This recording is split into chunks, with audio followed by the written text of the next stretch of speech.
ये लो मैडम चाय। Thank you. आराम से। गरम है। वैसे एक बात पूछूं, बुरा तो नहीं मानोगे? हाँ जी मैडम। ये चाय और पढ़ाई एक साथ कैसे मैनेज कर लेते हो? मजबूरी।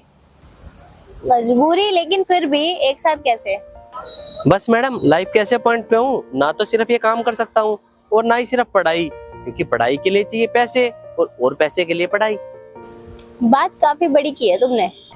बस मैडम, जैसे जैसे बड़े होते जा रहे हैं, बड़ी बड़ी बातें अपने आप ही समझ आती जा रही हैं। वैसे किस चीज की पढ़ाई कर रहे हो?